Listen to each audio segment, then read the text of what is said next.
नमस्कार, ये NB news देख रहे हैं आप। मैं हूं मोहित चौधरी और आप सभी का स्वागत है अपने उत्तराखंड में। रुक करते हैं खबरों का। प्रधानमंत्री नरेंद्र मोदी उत्तराखंड में मिशन 2022 का बिगुल फूंकेंगे। उत्तराखंड में प्रधानमंत्री नरेंद्र मोदी की रैली नवंबर में प्रस्तावित है। इसके साथ ही आपको बता दें कि स्थान और तारीख अलग से घोषित किए जाएंगे। बीजेपी प्रदेश अध्यक्ष मदन कौशिक ने कहा कि चुनावी साल से पहले नवंबर में प्रधानमंत्री नरेंद्र मोदी की उत्तराखंड में रैली संभावित है। 3 दिन तक चली चिंतन बैठक में 7 सूत्रों के माध्यम से इन्हीं बिंदुओं पर चर्चा की गई। बैठक में आगामी योजनाएं और कार्यक्रम तय किए गए। बीजेपी प्रदेश अध्यक्ष ने बताया कि कांग्रेस ने 2017 तक सत्ता में रहते हुए भ्रष्टाचार से जनता का विश्वास खोया था। वो मुद्दे आज भी मौजूद हैं।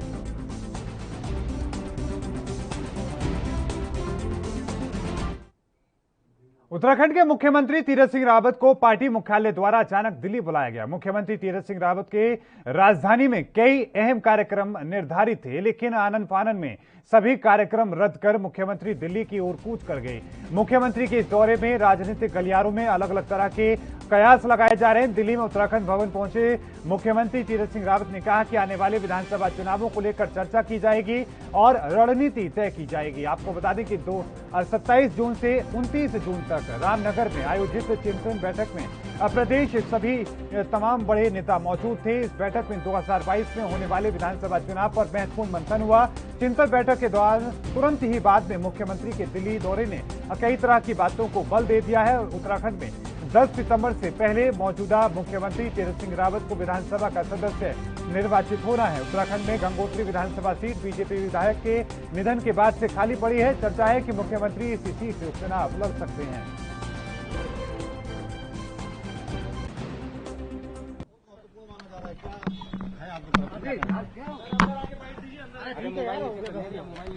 बाद में बात कर लेंगे।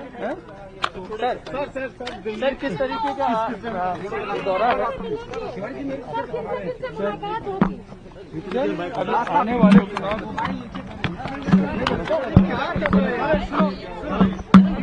जी सर जी उत्तराखंड भाजपा के 3 दिवसीय चिंतन शिविर से लौटे मुख्यमंत्री तीरथ सिंह रावत को अचानक दिल्ली बुला लिया गया है। बुधवार को मुख्यमंत्री के कई कार्यक्रम तय थे, ये सभी कार्यक्रम रद्द कर दिए गए। इस मसले पर बीजेपी के राष्ट्रीय महामंत्री दुष्यंत गौतम ने क्या कुछ प्रतिक्रिया दिया, ये सुनते हैं। कार्यक्रम रहता है जिसमें चिंतन बैठक भी एक कार्यक्रम है। वैसे तो हम 24 घंटे तैयार रहते हैं हर चीज के लिए, लेकिन क्योंकि चुनाव आ रहा है इसलिए चिंतन बैठक में किस प्रकार से हमें जाए सारा रोड मैप बनाया गया है और रोड मैप के अनुसार हम पहले से ज्यादा सीटें। कोई नहीं, ये मीडिया वाले जो चलाते हैं ये बहुत गलत बात है कि वो भारतीय जनता पार्टी कार्यकर्ता हैं, मुख्यमंत्री हैं, किसी भी समस्या काम के लिए आ सकते हैं, कोई भी बुला सकता है, उसमें कोई बात नहीं है ऐसी भी। राहुल गांधी से ही नहीं मिल पाए, अमरिंदर सिंह भी आए, 2 दिन बैठे थे, चिट्ठी भेजी पत्रक एक, तो सोनिया गांधी ने लौटा दिया। पहले आप जो आपने बनाया है उसको पूरा करिएगा, जब करिएगा। इसका मतलब सोनिया गांधी को मालूम है कांग्रेस ने पंजाब में कुछ नहीं किया है, इसलिए उसको वापसी भगा दिया। कांग्रेस में लिए 2-4 मुख्यमंत्री डिप्टी सीएम वगैरह बचे हैं, उनकी साथ भी कैसी दुर्गति राजा महाराजाओं की की आ रही है। कांग्रेस का असली चेहरा है। पंजाब खुशहाल प्रांत है और मेरे ख्याल फ्री के चक्कर में वो नहीं पड़ेगा। पहले भी लोग उनको कहते आए हैं कि हम नशा मुक्ति देंगे, हम धर्म का सम्मान करेंगे, लेकिन आज कुछ भी वहां दिखाई नहीं देता है। मुझे लगता है कि देश के अंदर सबसे ज्यादा जमानत कराने वाला उत्तराखंड के रामनगर में चल रहा प्रदेश बीजेपी का 3 दिवसीय चिंतन शिविर समाप्त हो चुका है। इस शिविर में विधानसभा चुनाव 2022 के लिए रोड मैप तैयार किया गया। बीजेपी के चिंतन शिविर में 2022 के रोड मैप को लेकर एक खाका खींचा गया है। इस शिविर में हुए मंथन से जुलाई से लेकर दिसंबर तक के कार्यों की रूपरेखा तय की गई, जिसमें पन्ना प्रमुख से लेकर प्रधानमंत्री तक के कार्यक्रमों को शामिल किया गया। चिंतन शिविर को रोड मैप की जानकारी देते हुए बीजेपी के प्रदेश अध्यक्ष मदन कौशिक ने बताया कि 70 विधानसभा में 70 पूर्णकालिकों की तैनाती होगी, जिनकी जिम्मेदारी है बूथ और पन्ना स्तर पर तमाम तरह की तैयारियां करना। इसके साथ ही उन्होंने ये भी कहा कि किस तरीके से बीती सरकारों ने किस तरीके से भ्रष्टाचार किया, इन तमाम चीजों को लेकर चर्चा की गई। क्या कुछ कहा? अपने राष्ट्रीय संगठन महामंत्री माननीय संतोष कुमार जी और अपने प्रभारी राष्ट्रीय महामंत्री दुष्यंत कुमार जी, सह प्रभारी रेखा वर्मा जी और उनका पूरा समय मार्गदर्शन मिला। और सभी जो निश्चित लोग इसमें जो संख्या थी जो आगे का लिए पूरा नेटवर्क और तैयारियां उस दृष्टि से चर्चा बातचीत ये रही है और सफल बैठक रही है। पूरी तरह हर एक विषय पे चिंतन और मनन और चर्चा डिस्कशन रहा है और उसको लेकर के आने वाला समय के लिए रोड मैप भी यहाँ पे तैयार के लिए हम यहाँ रामनगर में बैठकर हमने पार्टी के चुनाव तक के आगामी कार्यक्रमों पर, अपनी स्ट्रेटजी पर, चुनाव की दृष्टि से महत्वपूर्ण चर्चा इस रूप में की। पिछले 2 दिनों में समय समय पर आपको जो चिंतन बैठक में कार्यक्रम स्वरूप हमने चर्चा की है उससे अवगत भी कराया गया है। हम लोग 2022 के चुनाव में जाने के साथ साथ और हमने उत्तराखंड सरकार जल्द ही पुनर्वास नीति में संशोधन करेगी ताकि लोगों को और राहत मिल सके। आपदा प्रबंधन राज्य मंत्री धन सिंह रावत ने रामनगर में पत्रकारों को जानकारी देते हुए पुनर्वास नीति को और संशोधित किए जाने के संबंधी प्रस्ताव जल्द ही राज्य मंत्रिमंडल के समक्ष रखे जाएंगे। और क्या कुछ उन्होंने कहा, आइए सुनते हैं।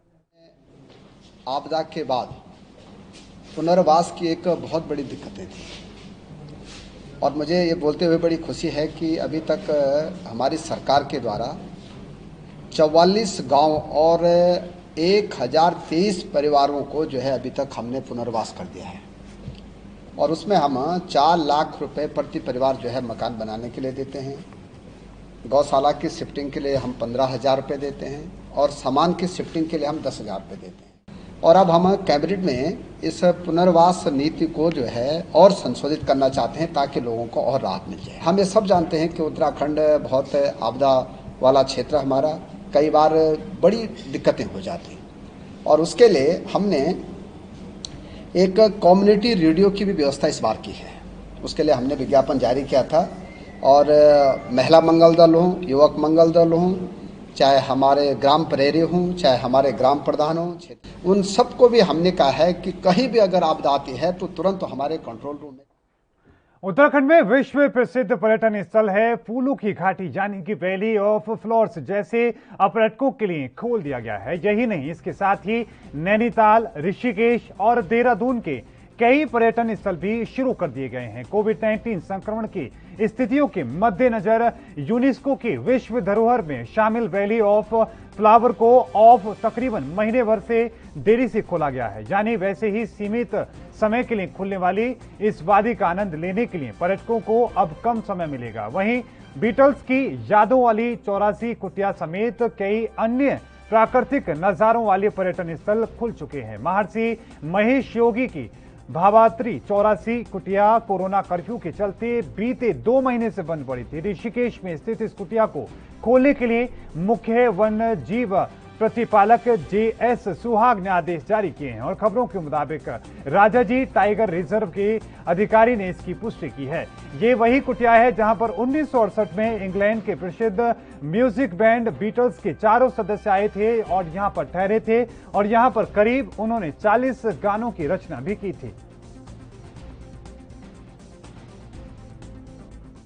कोरोना की दूसरी लहर के चलते बंद पड़े उत्तराखंड के कॉर्पोरेट नेशनल पार्क को पर्यटकों के लिए फिर से खोल दिया गया है। फिलहाल अभी कॉर्बेट पार्क के बिजरानी जोन, ढला zone, Jhirna zone, Durga Devi zone और गरजिरिया जोन को खोला गया है। कॉर्बेट पार्क के इन जोनों में पर्यटक डे विजिट कर सकते हैं। तो वहीं वन मंत्री हरक सिंह रावत ने कहा कि सरकार के निर्देश के अनुसार तमाम तैयारियां की जा रही हैं। उन्होंने कहा कि इससे होटल मालिकों को और बाकी लोगों को भारी राहत मिलेगी क्योंकि कोविड की वजह से लोगों को भारी नुकसान झेलना पड़ा है। अब ऐसे में एक बार फिर से पार्क खुलने से थोड़ी राहत तमाम लोगों को मिलने वाली है।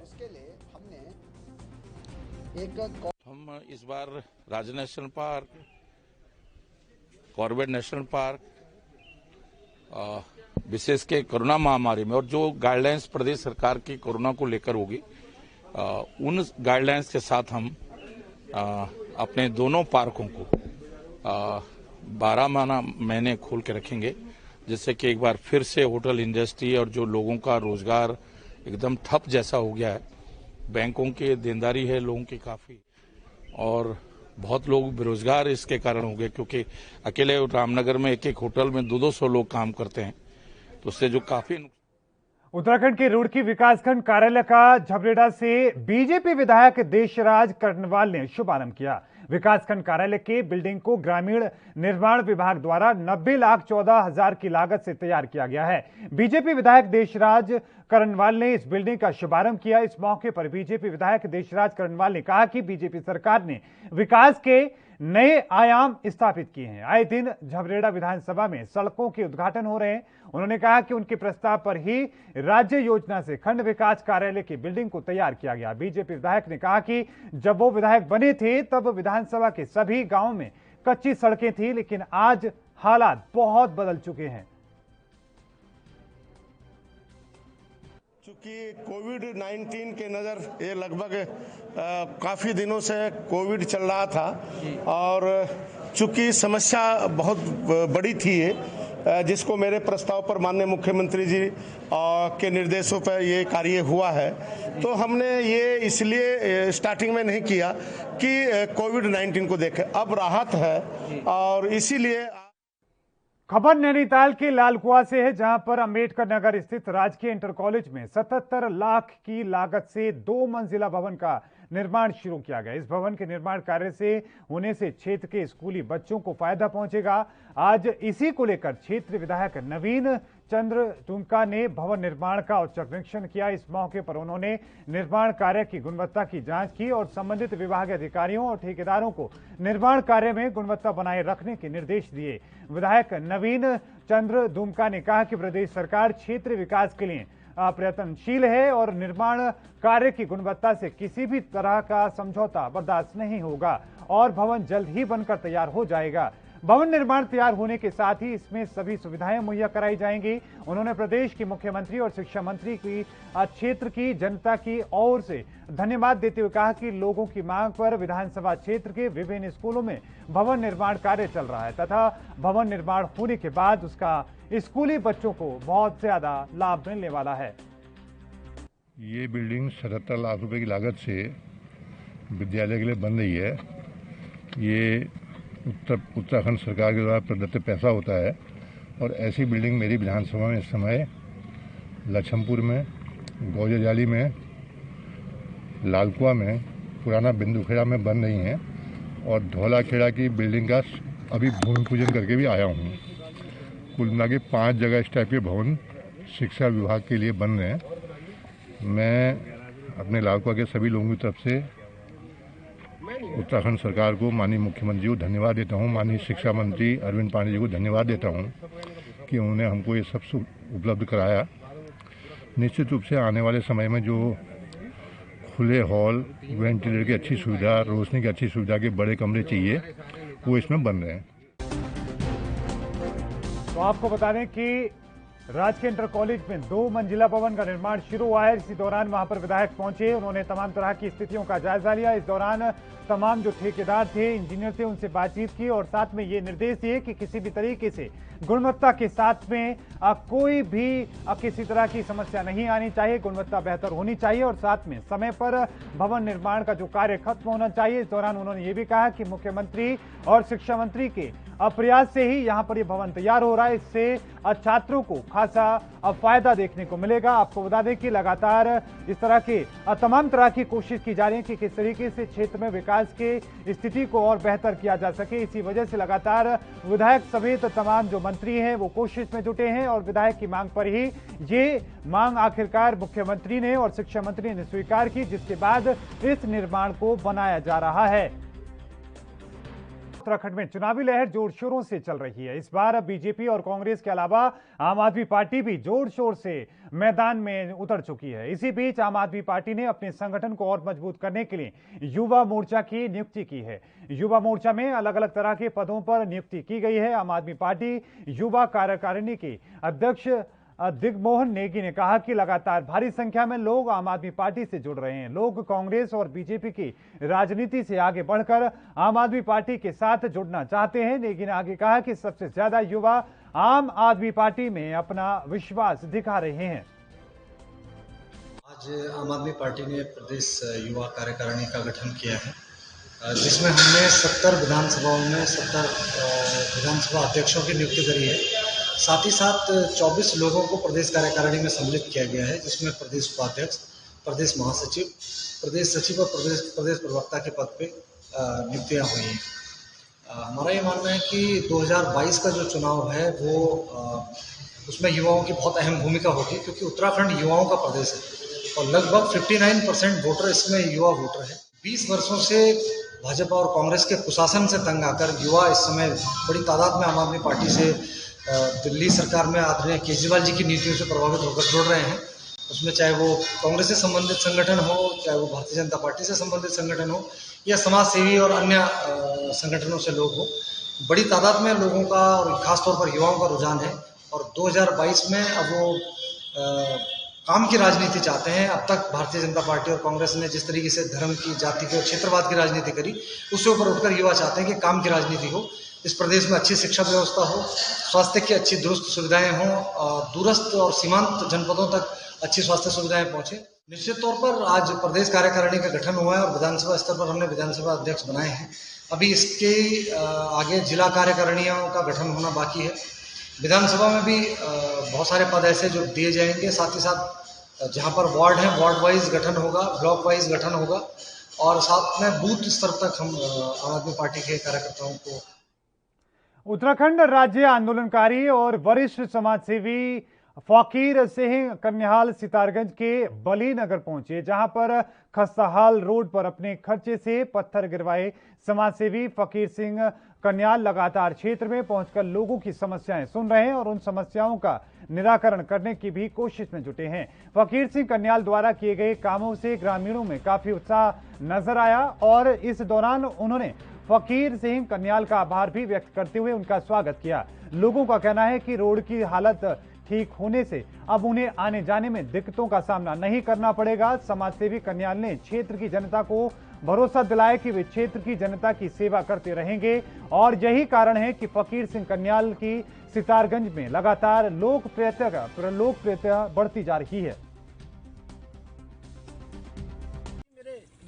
मेरे दोस्त हैं, ये सब लोग मेरा आज कह रहे हैं कि आपने हमारे क्षेत्र में एक नया आयाम बना दिया है, इसलिए मेरी ये आज यहाँ पर कह रहे हैं कि आपका स्वागत करेंगे। अरे मैंने कहा स्वागत नहीं करना है, मुझे दिल में बसाओ, मैं आपकी समस्या का निराकरण करके दिखाऊंगा। ये मैं आपके सामने कह रहा हूँ, आज ये लाइव दिखा रहा हूँ कि कोई भी समस्या क्षेत्र में अगर होगी। कोरोना की दूसरी लहर के संक्रमण के कम होने के बाद में उत्तराखंड में भी सभी स्कूल 1 जुलाई से खोल दिए जाएंगे। इस संबंध में आदेश जारी कर दिए गए हैं। हालांकि अभी ऑनलाइन पढ़ाई ही होगी। जारी आदेश में लिखा गया है कि कोरोना की दूसरी लहर को उसकी रोकथाम के लिए प्रदेश में संचालित शासकीय, अशासकीय, निजी डे बोर्डिंग स्कूलों में 30 जून तक भीष्मकालीन अवकाश घोषित किया गया था। अब अवकाश पूर्ण होने के बाद 1 जुलाई से स्कूलों में दोबारा से ऑनलाइन की पढ़ाई शुरू हो जाएगी। सरकारी स्कूलों में इन दिनों गर्मियों की छुट्टियां चल रही हैं और विभागीय अधिकारियों के मुताबिक 30 जून को गर्मियों की छुट्टियां खत्म हो जाएंगी। इसके बाद शिक्षकों को स्कूल बुलाकर ऑनलाइन पढ़ाई शुरू की जाएगी। विभागीय मंत्री की ओर से इस संबंध में 1 जुलाई से ऑनलाइन पढ़ाई का निर्देश दिया गया था। हालांकि अभी छात्र स्कूलों में नहीं जाएंगे। कोविड की तीसरी लहर की आशंका को देखते हुए विभाग की ओर से अभी बच्चों को स्कूल न बुलाए जाने का फैसला लिया गया है। उत्तराखंड में पिछले 24 घंटे में कोरोना संक्रमण के 154 नए मामले सामने आए हैं। वहीं एक मरीज की मौत हुई है। इसके अलावा 237 मरीजों को ठीक होने के बाद घर भेज दिया गया। स्वास्थ्य विभाग की ओर से जारी बुलेटिन के मुताबिक मंगलवार को 24,104 सैंपलों की जांच रिपोर्ट नेगेटिव आई। वहीं अल्मोड़ा में 29, बागेश्वर में 3, चमोली में 2, चंपावत में 4, देहरादून में 73, हरिद्वार में 13, नैनीताल में 28, पौड़ी में 2, पिथौरागढ़ में 14, रुद्रप्रयाग में 1, टिहरी में 8, उधम सिंह नगर में 7 और उत्तरकाशी में 10 मामले सामने आए हैं। प्रदेश में अब तक कोरोना के कुल संक्रमितों की संख्या 3,39,933 हो चुकी है। इनमें से 3 लाख से जो ज्यादा लोग हैं वो ठीक हो चुके हैं। इसके साथ ही आपको बताते चलें कि लगातार वहीं सक्रिय मामलों की जो संख्या है वो घटकर 2,245 पहुंच चुकी है। प्रदेश में कोरोना के चलते अब तक कुल 7,095 लोगों की जान जा चुकी है। फिलहाल उत्तराखंड में जो कोरोना के 2,245 एक्टिव केस है, इनमें सबसे ज्यादा 745 केस देहरादून के हैं।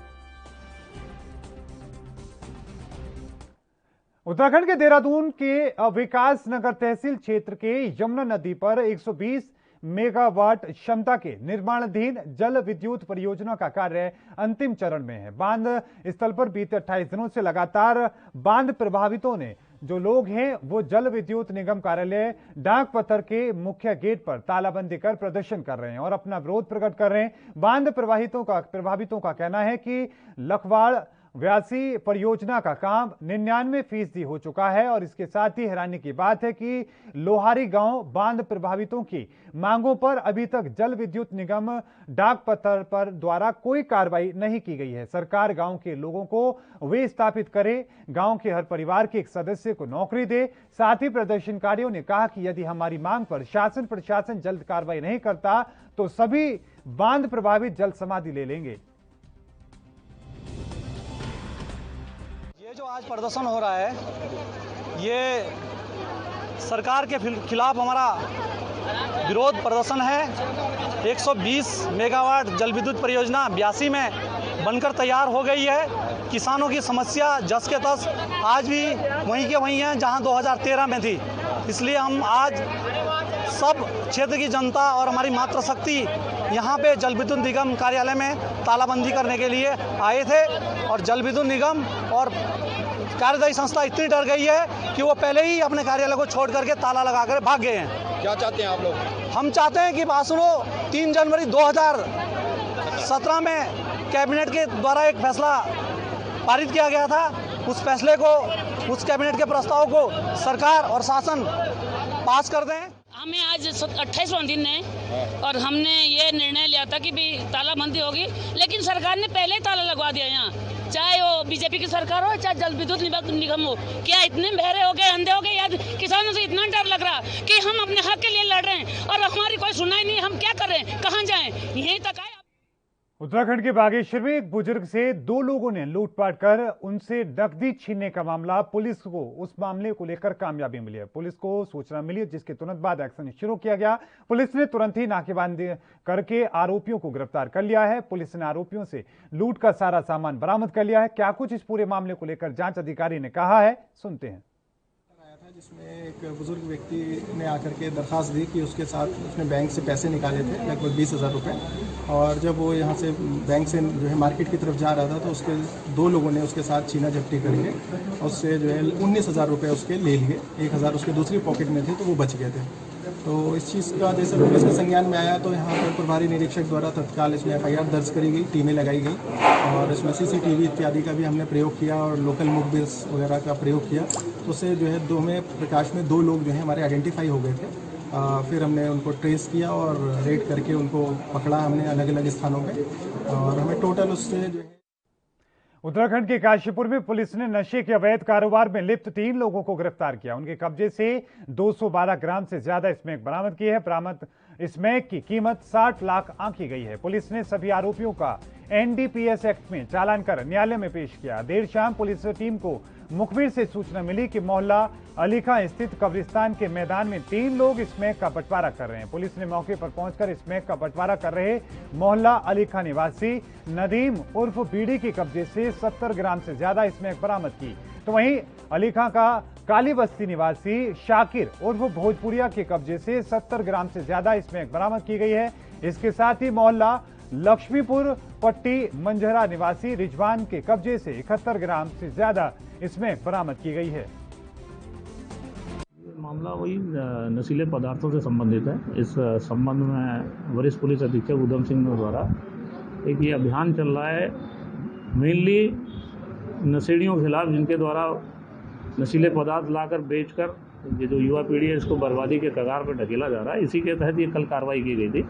मुखबिर की सूचना प्राप्त हुई थी जिस पर सीओ साहब के नेतृत्व में एक टीम गठित की गई थी।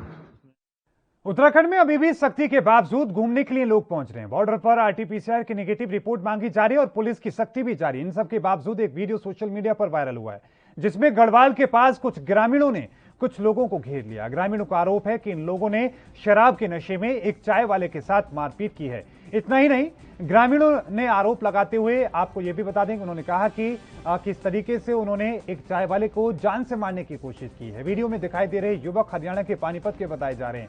युवकों ने कहा कि पैसे गूगल पे करने को लेकर चाय वाले के साथ विवाद हुआ था, जिसके बाद लोगों ने उन्हें घेर लिया। फिलहाल मामले में पुलिस के द्वारा किसी तरह की कार्रवाई की कोई जानकारी नहीं है।